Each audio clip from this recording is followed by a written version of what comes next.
Hey bestie, welcome back.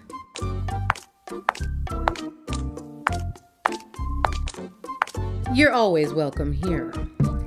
So listen, I've got some good news and I've got some bad news. The good news is I've finally taken control of my life. I've been working on my health.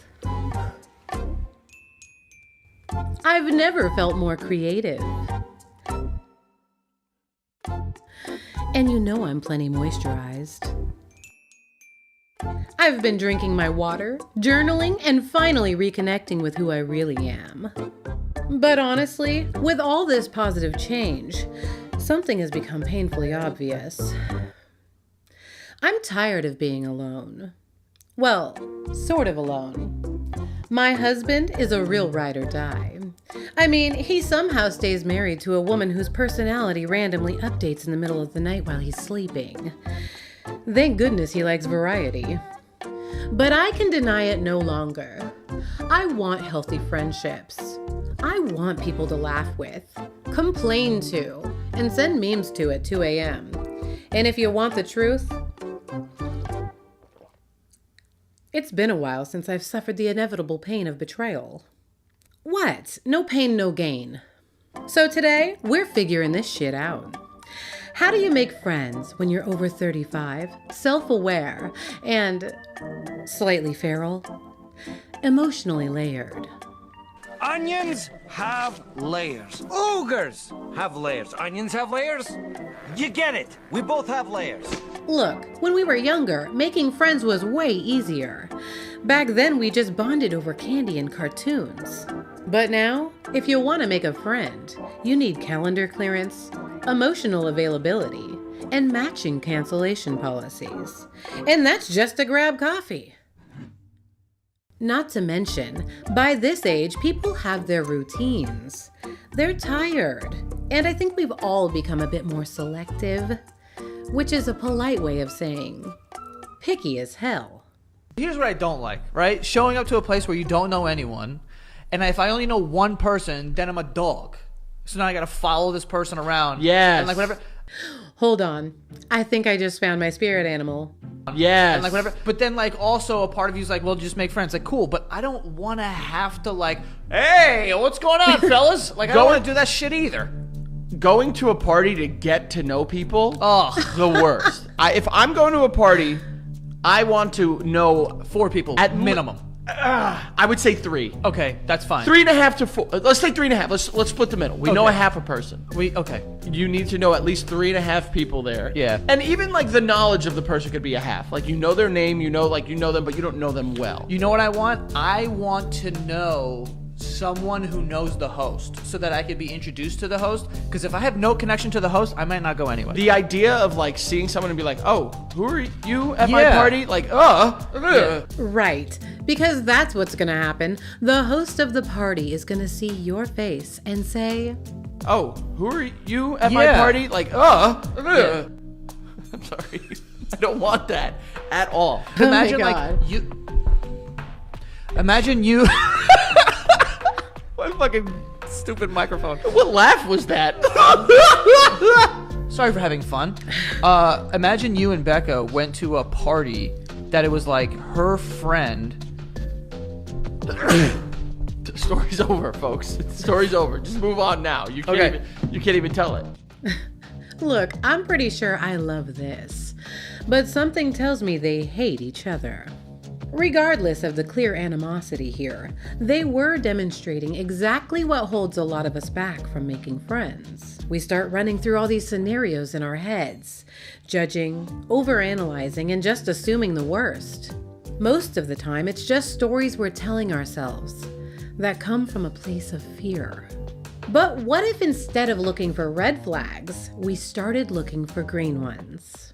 I mean this in the nicest way possible, but I don't care what you do for work, how much money you make, what kind of car you drive, what kind of house do you live in, how many designer items you have. I don't care. But what I do want to know is, do you put your shopping cart back?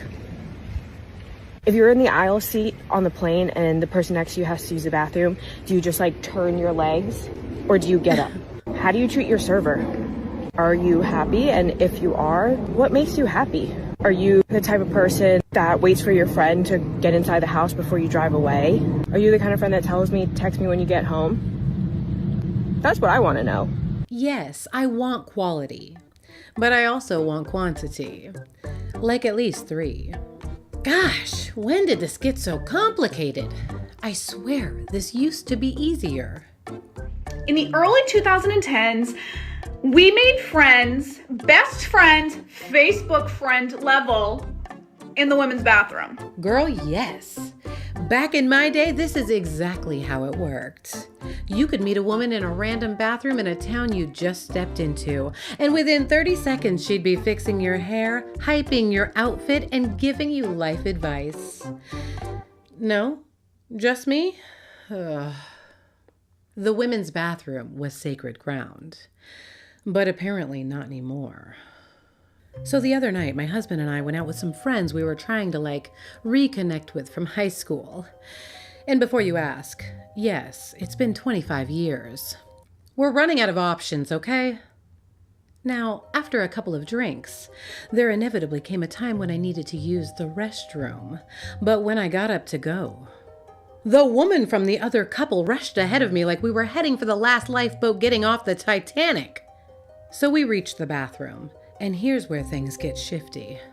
We both respectively do our business. No alarm bells here. But when we came out to wash our hands, there was nothing but silence. Now this obviously dumbfounded me, since this was the place that friendships are forged. Secrets are shared. Lip gloss is passed around like communion. And as I stood there washing my hands, searching for the words to say to her, I realized she'd left without me. And I knew right then, this was never going to work. It was over before it began. I mean, we don't have to start taking mirror selfies. Unless you're kind of into that. Oh my god, my knee popped. Any hoosers. That was my hip. Oh my god. Okay, so maybe mirror selfies aren't exactly age appropriate anymore. But it does make you wonder, if the old ways aren't working anymore, what exactly are we supposed to do now? I got it. How about we ask Gen Z how they're making friends these days? This is my impression of what it's like to make friends as an adult. You going home for the holidays? Yeah, I'm going home in a few days. Yeah, actually. You guys friends with each other? Yeah. Let me get in on that. What? Sorry? Let me get in on that. Our friendship? Yeah, you know. Something kind of like, let me get in on this, on that. You'd want to be friends with us? Twist my arm! I honestly love this, and Gen Z. They're so simple and so complicated at the same time. But maybe this time we should take advice from our elders. Maybe they've been in this position before. So meeting new friends in life is humbling. It's awkward, it's vulnerable, and sometimes it simply feels like dating. Life has a way of beating you down. It's the times that you're at the low that you learn the true lessons. Surrounding yourself with friends who are truthful, honest, who raise you and praise you when things are good, and who honestly tell you when things are wrong, those are the people you want to spend your life with. I recently connected with someone here in Charleston. She's in the same gym. She's creative. She's a widow. I really feel like I have met a sister later in life that I should have met 30 years ago. I think we could have conquered the world. So if you've been struggling to find your people, you are not alone. Keep showing up. Keep being that fabulous self that you are. Keep that door open. Make yourself vulnerable for all friendships. We got this. Love you. So it sounds like there's still hope. We just have to keep showing up. Keep trying. Stay open-minded. Go to the gym and look for a woman crying in the corner. No. I am way too young to be poaching widows. Look, I understand keeping an open mind. How about we start there?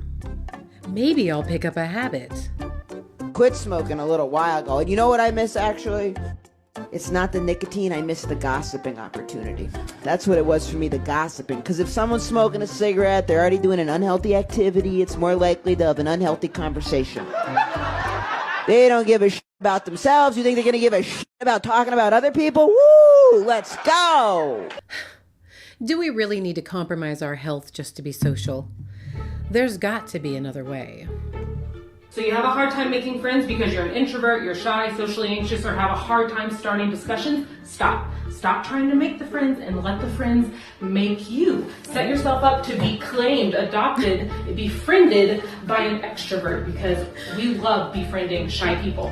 When you're in public, don't have your headphones in, right? Because that tells us you don't want to talk. And if you want to make friends, you got to keep those out. And wear some sort of shirt or have some sort of bag or have stickers on your laptop or your cup that have niche interests. If I saw someone wearing this shirt, this Anne of Green Gables shirt in public, wild horses could not keep me, extrovert, from talking to that person and trying to make them my friend. Are you seeking a specific type of extrovert? When you're out and about, walk around with the type of book that matches the type of friend who you want to be friends with. Just go out in public as a walking billboard for your interests, keep your headphones out, and occasionally make eye contact, and we will find you. And we will befriend you. Make yourself available, and we extroverts will come and get you. We love you. I love this idea of being a walking billboard for what you're looking for in a friend. But what am I supposed to wear? A shirt that says, "We'll discuss childhood trauma over coffee, but may need 3 to 5 business days to recover." I don't know. Maybe that's the problem. We're all out here trying to find friends that perfectly match our entire personality, instead of just, well, existing. Maybe, just maybe, if we learn to enjoy our own company, you know, going out and doing the things we want to do and seeing the sights that we want to see, we'll be more likely to accidentally pick up a human at a mutual location. If you like books, go where the book people are. If you like working out, go where the mildly sweaty, emotionally unstable people are. And if you like coffee, tacos, long walks in the woods, and the occasional existential crisis, well, you're probably already in the right place. Cake!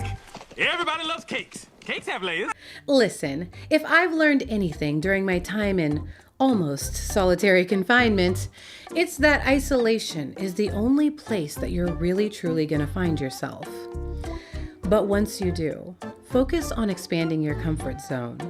Then say yes to the invites and be open but selective about the people you want to have in your life. It's a delicate balance. But hey, if all else fails, you know you can always come back and hang out with me.